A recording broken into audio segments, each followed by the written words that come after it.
नमस्कार जी। चलिए तो आज कंटिन्यू करते हैं कुछ और स्पेशल टाइप्स के क्वेश्चंस। चलिए तो अगला स्पेशल टाइप है आपका कि एक सेमी सर्कल है जिसकी डायमीटर क्या है, ए बी। ठीक है ना, ए बी डायमीटर का एक सेमी सर्कल बनाया, उसमें हम रख देते हैं एक ट्रायंगल ए बी सी।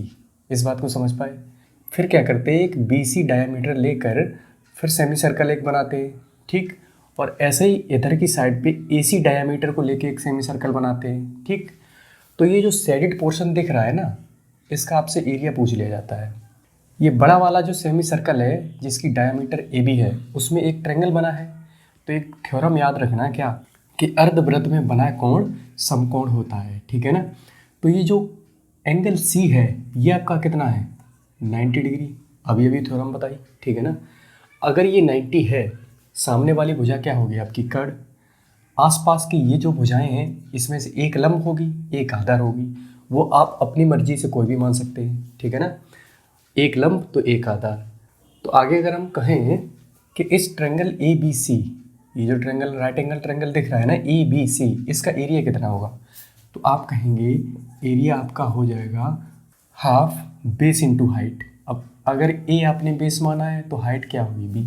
ठीक है ना, तो आपका जो एरिया आया हाफ ए इंटू बी, ये एक ट्रायंगल का एरिया है, यही आपका होता है शेडेड पोर्शन का एरिया। इस बात को समझ पाए। अब ये होता कैसे है वो जरा देख लेते हैं। चलिए अब ध्यान से देखना, अटेंशन की बहुत ज़रूरत है। ठीक है, चलिए हमने क्या किया, ये जो सेमी सर्कल है आपका जिसकी डायमीटर है बी, अगर इसकी रेडियस की बात करें, अगर इस सर्कल को देखो जिसकी डायमीटर ए सी है, इसकी अगर डायमीटर बी है तो रेडियस कितनी हो जाएगी, तो आप कहेंगे कि b/2। कोई समस्या। डायमीटर बी सी वाले सेमी सर्कल की अगर डायमीटर ए है तो इसकी रेडियस कितनी हो जाएगी, तो आप कहेंगे a/2। इस बात को समझ पाए। ए बी डायमीटर वाले सर्कल की डायमीटर है सी, तो इसकी रेडियस कितनी हो जाएगी, तो आप कहेंगे c/2। ठीक है ना, यहाँ तक चीज़ें क्लियर हैं। देखो अब हमने क्या किया, ये जो सेमी सर्कल है ए सी जिसकी डायमीटर है उसको नाम देते हैं 1 नंबर। ठीक है, और इस ट्रायंगल के एरिया को नंबर देते हैं 2 नंबर। ठीक है ना, अब ये बी सी डायमीटर का एक सेमी सर्कल बन रहा है, इसे नंबर देते हैं 3। यहाँ तक चीज़ें क्लियर हैं। अब ध्यान से समझना, अगर एरिया नंबर 1 को और एरिया नंबर 2 को प्लस एरिया नंबर 3 को अगर जोड़ें, चलिए देखिए हमने क्या किया, एरिया नंबर 1 जो कि एक सेमी सर्कल, एरिया नंबर 2 जो कि एक ट्रायंगल, एरिया नंबर 3 जो कि एक सेमी सर्कल, इन तीनों को अगर ऐड करेंगे तो देखो टोटल एरिया आ जाएगा। जितना भी फिगर दिख रहा है ना उसका टोटल एरिया आ जाएगा। अब इन तीनों को ऐड करके अगर हम इसमें से, अब ध्यान से समझना, ये आपका सेमी सर्कल है, ये हमने माइनस कर दिया, जिसकी डायमीटर क्या है, ए बी बड़ा वाला। ठीक है, ये समझ पा रहे हैं ना, इस चीज़ को ध्यान से समझ पाए। तीनों को ऐड करके ये बड़ा वाला जो सेमी सर्कल है जिसकी डायमीटर है ए बी, अगर ये माइनस कर दें, ए बी डायमीटर वाले को अगर हम माइनस कर दें तो क्या आपके पास शेडेड पोर्शन बचेगा। इसी का तो एरिया पूछा गया है, तो बस यही हमको करना है। ये पिक्चर क्लियर हो पा रही है। हमने क्या किया, तीनों को ऐड कर दिया और ये बड़ा वाला सेमी सर्कल माइनस कर दिया, तो क्या आपके पास जो शेडेड पोर्शन है इसी का तो एरिया पूछा गया है, बस वही करना है। चलिए तो हम यहाँ लिख सकते हैं क्या, एरिया ऑफ शेडेड पोर्शन, वो क्या होगा, एरिया ऑफ।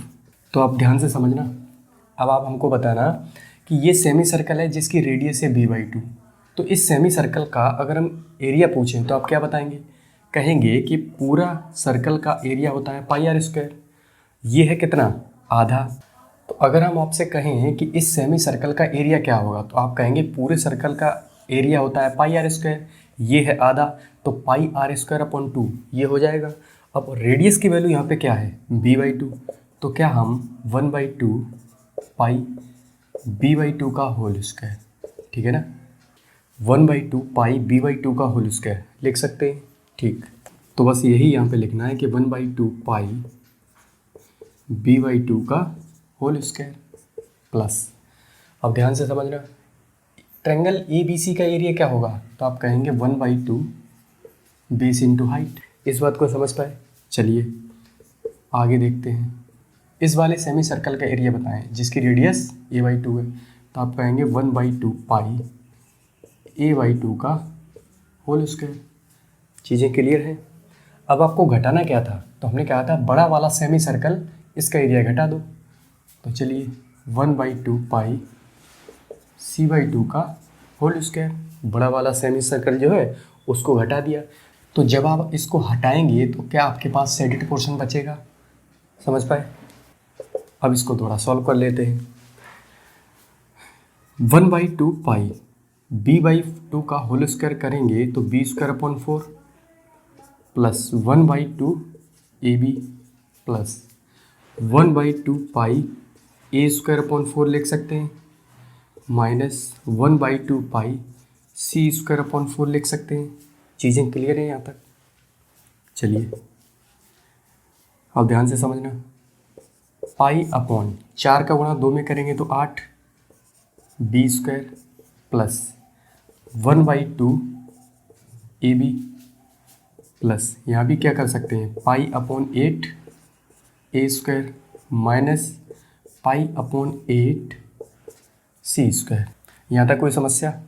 चलिए अब ध्यान से समझना स्टेप। अब ध्यान से समझना ये और ये, इन दोनों से हम क्या करते हैं कि पाई अपॉन 8 कॉमन ले लेते हैं तो बचेगा क्या, तो आप कह सकते हैं कि a² प्लस b², a² ये रख दिया b² ये, ठीक है ना, माइनस पाई अपॉन 8 c² यहाँ पे रख लिया और ये हाफ ab ये हमने लास्ट में पहुँचा दिया, ठीक है ना। अब थोड़ा सा समझना, in triangle ABC, right angle triangle अगर ABC में आप देखें तो ये हमारा क्या है, तो आप कहेंगे हाइपोटेनस, बाकी एक बेस है और एक हाइट है। तो राइट एंगल ट्रायंगल में अगर हम पाइथागोरस लगाएं तो आप कह सकते हैं कर्ण का वर्ग यानी कि c का स्क्वायर बराबर होगा a² प्लस b²। उम्मीद है इसमें तो आपको समस्या नहीं होनी चाहिए। हमने सिंपल क्या किया, राइट एंगल ट्रायंगल में पाइथागोरस अगर लगाया तो कर्ण का वर्ग बराबर होगा लंब का वर्ग प्लस आधार का वर्ग, बस वही थ्योरम लगा के ये लिख दिया। इस बात को समझ पाए। अब ध्यान से समझना, जहाँ भी a² प्लस b² है क्या वहाँ पे आप c² लिख सकते हैं, या फिर यूँ कह ले जहाँ आपको c² मिलेगा वहाँ a² प्लस b² लिख सकते हैं, बिल्कुल लिख सकते हैं। चलिए पाई अपॉन 8, ये देखो a² प्लस b², क्या a² प्लस b² की जगह c² लिख सकते हैं, चलिए लिख दीजिए, minus pi upon 8 c² plus half ab, ठीक है। इक्वल के एक ही तरफ देखो, एक संख्या प्लस की है एक माइनस की है तो ये आपस में कट जाएंगी, तो बचेगा क्या 1/2 ab, ठीक है ना, जो कि क्या होता है area of right angle triangle. Right angle triangle, इस बात को समझ पाए। यहाँ तक चीज़ें क्लियर हैं। तो जो आपका शेडेड पोर्शन ये बनता है इसका एरिया क्या होता है, वो कुछ और नहीं केवल और केवल आपका राइट एंगल ट्रायंगल जो ABC बना है इसका एरिया होता है। इस बात को समझ पाए कैसे होता है, ये चीज़ समझ पाए आप, ठीक है ना। तो चलिए आज के लिए फिर इतना ही, मिलते हैं नेक्स्ट कंसेप्ट के साथ। धन्यवाद।